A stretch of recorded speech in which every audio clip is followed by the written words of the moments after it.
Assalamu alaikum. Welcome to second online lecture from chapter number 1, which is cellular organization of plants and animals. Today we will discuss animal cell and plant cell. We will discuss the parts of animal cell and plant cell. Animal cell and plant cell. Cell is the fundamental unit of life. All living organisms are made up of cells. तमाम जानदार sales से मिलकर बने हैं और cell में बहुत सारे स्ट्रक्चर्स होते हैं. There are many parts in a cell. Cell के बहुत सारे पार्ट्स होते हैं. आप जैसे फिगर में भी देख सकते हैं, फिगर 1.3 जो कि आपके टेक्स्ट बुक पेज नंबर 6 पर मौजूद है. इसमें जो फिगर ए है that is the figure showing animal cell और बी में आपको एक प्लांट सेल नजर आ रहा है. Now let's discuss their parts one by one. Cell wall. The outermost covering of a plant cell is called the cell wall. It is made up of a hard material called cellulose. Plant cell की जो outer most covering होती है, जो सबसे बाहर वाली covering होती है, उसको सेल वॉल कहते हैं और ये सेलुलोज से मिलकर बनी हुई होती है. सेलुलोज एक हार्ड मटेरियल होता है और इस तरह ये जो सेल वॉल है ये प्लांट सेल को एक डेफिनेट शेप देती है.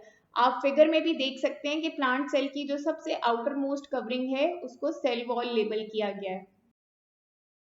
Now, second one is cell membrane. The outermost covering of an animal cell is called the cell membrane. Animal cell की जो आउटरमोस्ट कवरिंग होती है वो सेल मेम्ब्रेन कहलाती है और प्लांट सेल में ये सेल वॉल से अंदरूनी तरफ होती है, सेल वॉल के अंदर होती है. The cell membrane controls the movement of materials in and out of the cell. Cell membrane क्या करती है कि ये मटेरियल्स को सेल के अंदर से बाहर और बाहर से अंदर डिफरेंट मटेरियल्स को ट्रांसफर करने का काम करती है, उनको ट्रांसपोर्ट करती है, उनकी मूवमेंट को कंट्रोल करती है. Now there is a point to think on your book which is many tiny holes are present in cell membrane. What is the purpose of these holes? आप सोचें कि सेल मेम्ब्रेन में छोटे छोटे holes होते हैं, उनका क्या पर्पस हो सकता है? जैसा हमने डिस्कस किया कि सेल मेम्ब्रेन का फंक्शन होता है कि वो मटेरियल्स की मूवमेंट सेल के अंदर और बाहर मटेरियल्स के आने जाने को कंट्रोल करती है, उनके मूवमेंट को कंट्रोल करती है. तो ये जो होल्स होते हैं ये मटेरियल्स की मूवमेंट में ही into and out of cell help करते हैं. Third part that we will discuss is cytoplasm. Cytoplasm is a jelly-like material which is present inside the cell membrane. Cytoplasm एक जेली की तरह का मटेरियल होता है. आप सबने अपनी डेली लाइफ में जेली खाई होगी, डिफरेंट कलर्स की जेलीज जो हम खाते हैं.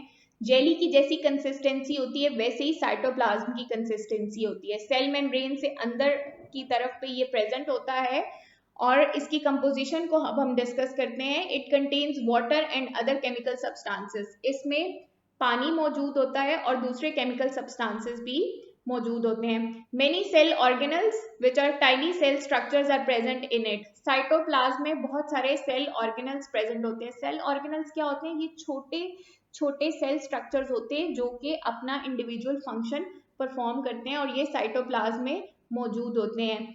For example mitochondria, chloroplast. Most of the cell functions take place in cytoplasm. Cell के जो मेजॉरिटी फंक्शंस होते हैं वो साइटोप्लाज्म में ही होते हैं. Fourth part that we will discuss is nucleus. Nucleus is the most important part of the cell. Cell का जो सबसे अहम पार्ट है that is the nucleus. It is the control centre of the cell. आप इसको cell का control centre समझ लें. जैसे ब्रेन हमारा कंट्रोल सेंटर है, हमारी पूरी बॉडी के फंक्शंस को कंट्रोल करता है, इसी तरह सेल के फंक्शंस को न्यूक्लियस कंट्रोल करता है. जैसे सेल के अराउंड एक सेल मेम्ब्रेन होती है, इसी तरह एक थिन मेम्ब्रेन प्रेजेंट होती है न्यूक्लियस के इर्द गिर्द और उस मेम्ब्रेन को न्यूक्लियर मेम्ब्रेन कहते हैं. न्यूक्लियर मेम्ब्रेन के अंदर जो है धागे नुमा डिफरेंट स्ट्रक्चर्स होते हैं. इन स्ट्रक्चर्स को, इन थ्रेड लाइक स्ट्रक्चर्स को we call these structures as chromosomes. इनको हम क्रोमोसोम्स कहते हैं. Chromosomes pass on the characteristics of the cell to new cells. अब क्रोमोसोम्स का ये फंक्शन होता है कि वो उस एक सेल में जो कैरेक्टरिस्टिक्स होते हैं उसको नेक्स्ट सेल में पास ऑन करते हैं.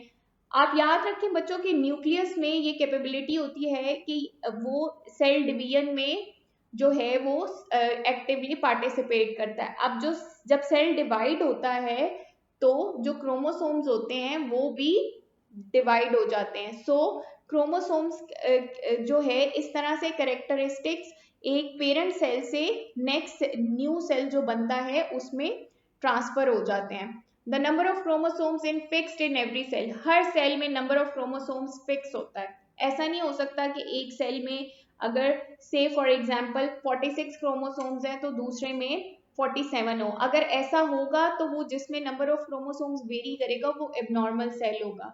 सो सेल्स में नंबर ऑफ क्रोमोसोम्स फिक्स होता है। Human cell has 46 chromosomes. हमारे जो ह्यूमन सेल्स हैं हर सेल में 46 क्रोमोसोम्स होते हैं। Now there is another point to think. What would happen to a cell if we remove its nucleus? अगर हम सेल के न्यूक्लियस को रिमूव कर दें तो क्या होगा? फिर सेल डिवाइड नहीं कर सकेगा और इवेंचुअली सेल की डेथ हो जाएगी। Cell eventually it will die. So let's note down your home task. what do you know about nucleus of a cell? You will learn from your book. आप अपनी book के page number 7 से nucleus की detail learn करेंगे। Second task that you will do is you will draw and practice the diagrams of animal and plant cell. आप animal और plant cell की जो डायग्राम्स हैं उनकी प्रैक्टिस करेंगे। That was all about today's lecture. I hope you have understood the topic. Thank you.